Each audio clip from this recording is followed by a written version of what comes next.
Class 5-এর ছাত্রছাত্রীরা second unit টেস্টের জন্য পরিবেশ বিষয়ের একটি প্রশ্নপত্র উত্তর সহ আজকে আমি আলোচনা করব। এবারে তোমাদের পরীক্ষা হবে 30 নম্বরে, আর সময় থাকবে 1 ঘন্টা।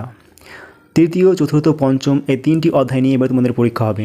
প্রথমে কয়ের প্রশ্ন, সঠিক উত্তরটি বেছে পূর্ণ বাক্যে লেখো।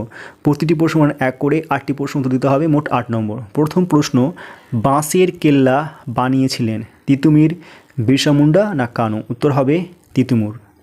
তারপরে 2এর প্রশ্ন, বঙ্গভঙ্গ হয় 1906, 1905 না 1904 সালে?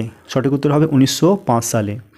3এর প্রশ্ন, বাঁকুড়া জেলার চারিদিকে আম না শাল না গড়ান গাছের বনভূমি আছে? উত্তর হবে শাল। 4এর প্রশ্ন, জলদাপাড়া বাঘ, হাতি, একশৃঙ্গ গন্ডার এর জন্য বিখ্যাত? উত্তর হবে একশৃঙ্গ গন্ডার। 5এর প্রশ্ন, দীঘার দিকটায় খুব পেয়ারা না কাজু বাদাম না তরমুজ চাষ হয়? উত্তর হবে কাজু বাদাম। 6এর প্রশ্ন, হুগলির কাছাকাছি দামোদর থেকে বেরিয়েছে কেলেঘাই, মুন্ডেশ্বরী না কংসবতী? উত্তর হবে মুন্ডেশ্বরী। 7এর প্রশ্ন, সান্দাকফুর উচ্চতা 3680 মিটার না 5632 মিটার না 3630 মিটার? উত্তর হবে 3630 মিটার। 8এর প্রশ্ন, আইআইটি শিক্ষাকেন্দ্র আছে মেদিনীপুর, তমলুক, খড়গপুর শহরে? উত্তর হবে খড়গপুরে। 9এর প্রশ্ন, কুলিক পাখিরালয় অবস্থিত রায়গঞ্জে, জলপাইগুড়িতে না মালদায়? উত্তর হবে রায়গঞ্জে। 10এর প্রশ্ন, মাটির পুতুল বিখ্যাত বহরমপুরে, কৃষ্ণনগরের, বালুরঘাটে না সিউড়িতে? উত্তর হবে কৃষ্ণনগরের। তারপরে প্রশ্ন, একটি লুপ্তপ্রায় মাছ হলো পুঁটি, নাদোস, রুই না কাতলা? উত্তর হবে নাদোস। তারপরে ক্ষয়ের প্রশ্ন, শূন্যস্থান পূরণ করো। 4টি প্রশ্ন উত্তর দিতে হবে, প্রতিটি প্রশ্ন 1 করে, মোট 4 নম্বর।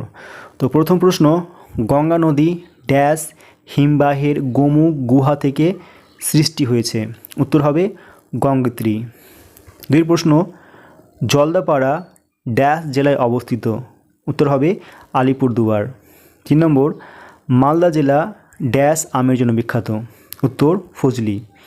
তারপর 4 প্রশ্ন, ড্যাশ শহর সরপুরের জন্য বিখ্যাত? উত্তর হবে কৃষ্ণনগর। 5এর প্রশ্ন, ড্যাশ নদীর বন্যা বন্ধ করার জন্য ডিভিসি তৈরি করা হয়েছিল? উত্তর হবে দামোদর।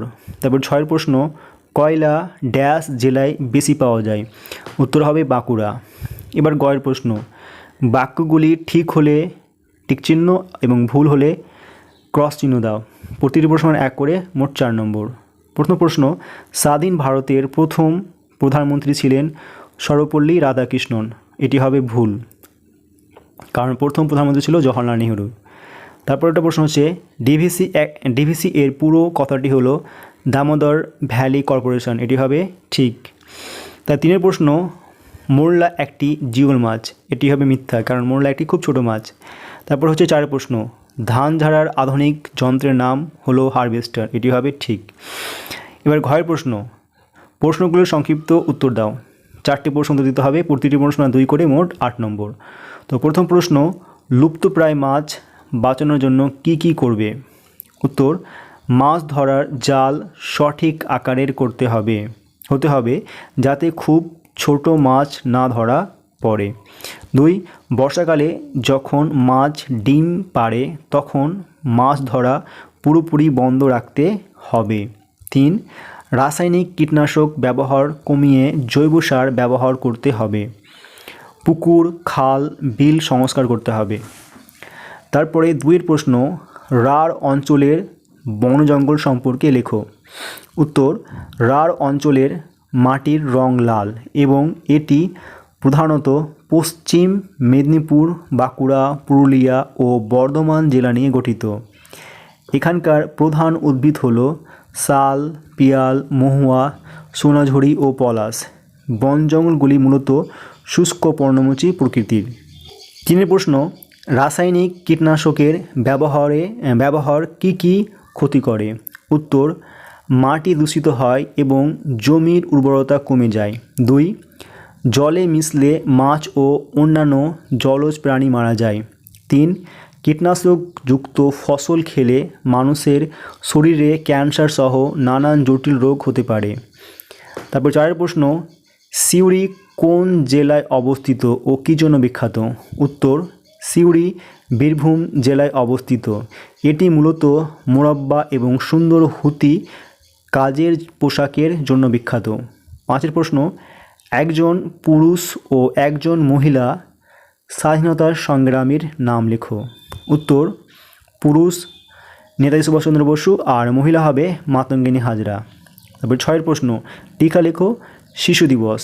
উত্তর হবে ভারতের প্রথম প্রধানমন্ত্রী পণ্ডিত জওহরলাল নেহরুর জন্মদিন অর্থাৎ 14ই নভেম্বর দিনটি শিশু দিবস হিসাবে পালিত হয়।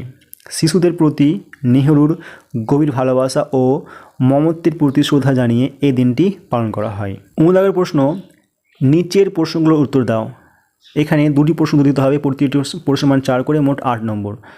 প্রথম প্রশ্ন হচ্ছে, তরাই অঞ্চল কাকে বলে? কোন কোন জেলায় তরাই অঞ্চল অবস্থিত? উত্তর, হিমালয় পর্বত থেকে নেমে আসা নদীবাহিত নুড়ি কাকর বালি ও পলি সঞ্চিত হয়ে দার্জিলিং ও হিমালয়ের পাদদেশে যে স্যাঁতস্যাঁতে সমভূমির সৃষ্টি হয়েছে তাকে তরাই অঞ্চল বলে। পশ্চিমবঙ্গের দার্জিলিং, জলপাইগুড়ি, কোচবিহার এবং উত্তর দিনাজপুর জেলার উত্তরভাগে এই অঞ্চল অবস্থিত। 2 প্রশ্ন, তরাই, মালদা ও দক্ষিণ দিনাজপুরের কৃষি সম্বন্ধে লেখো। উত্তর হবে তরাই অঞ্চল মূলত চা, ধান ও আনারস চাষ ভালো হয়। মালদা জেলা আমের জন্য বিশ্ববিখ্যাত, পাশাপাশি এখানে ধান ও পাটের চাষ হয়। দক্ষিণ দিনাজপুরে প্রধানত ধান, সরিষা ও আলুর চাষ হয়ে থাকে। 3 প্রশ্ন, কে মানুষকে হাতে কলমে শিক্ষার কথা বলেছিলেন? আগেকার দিনের মেয়েদের নিয়ে মানুষের মনে যে ভুল ধারণা ছিল তা উল্লেখ করো। উত্তর হবে স্বামী বিবেকানন্দ মানুষকে হাতে কলমে শিক্ষার কথা বলেছিলেন। আগেকার দিনে মানুষের মনে ভুল ধারণা ছিল যে মেয়েরা পড়াশোনা করলে অকল্যাণ হবে বা তারা অল্প বয়সে বিধবা হবে। এছাড়াও মনে করা হতো মেয়েদের কাজ করলে কেবল ঘরের কাজ সামলানো। এবারে 5 প্রশ্ন, নিত্যবহ নদী কী? এই নদী কীভাবে সৃষ্টি হয়? উত্তর হবে যেসব নদীতে সারা বছর জল থাকে তাদের নিত্যবহ নদী বলা হয়, যেমন গঙ্গা, এটি একটি নিত্যবহ নদী। এই নদীগুলো মূলত উঁচু পাহাড় বা পর্বতের চূড়ায় জমে থাকা বরফ গলা জলে পুষ্ট হয়, তাই গ্রীষ্মকালে এইগুলো শুকিয়ে যায় না।